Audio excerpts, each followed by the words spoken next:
అమ్మయ్య ఆస్తిగా పుట్టి ఉంటే అందరూ ఇష్టంగా పంచుకునేవారు. అనవసరంగా కన్నతల్లి చేత కన్నీళ్లు పెట్టించకండి. ఈ ప్రపంచంలో అన్నిటికంటే ఇష్టమైన ఆస్తి కన్నతల్లి అని ఎప్పటికీ మరవకండి. తల్లిదండ్రులను గౌరవించండి. తల్లి పాదాల కింద స్వర్గం ఉంది. తండ్రి స్వర్గపు ముఖ ద్వారము.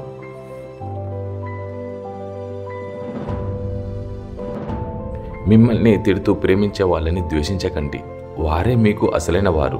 ప్రేమించే వారికి దండించే అధికారం ఉంటుంది. వారికి ప్రతి హెచ్చరికలోనూ మీపైన ప్రేమ ఉంటుంది.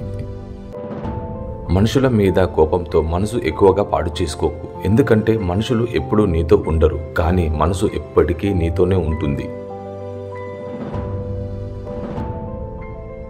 సర్దుకుంటూ పోయే సామర్థ్యం ఉంటే సర్దుకుపోయే సమస్య ఎదురవ్వదు.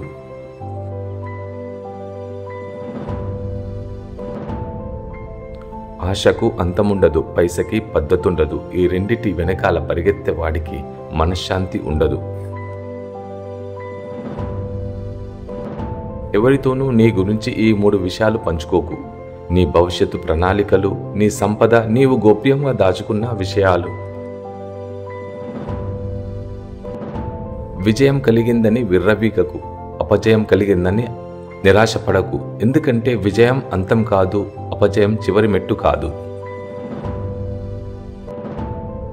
రోడ్డు మీద రాయిలా ఉండకు. ఎవరో ఒకరు తన్నేస్తారు. ఊరి చివర కొండలా ఉండు. తాకడానికి కూడా ఆలోచిస్తారు.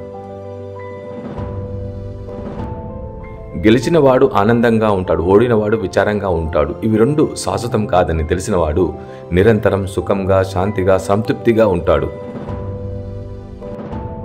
వాగేవాడితో సీక్రెట్ చెప్పకూడదు. వాదించేవాడితో అగ్రిమెంట్ చేయకూడదు. తెలివైన వాడితో పోటీ పడకూడదు. తెగించిన వాడితో తలపడకూడదు.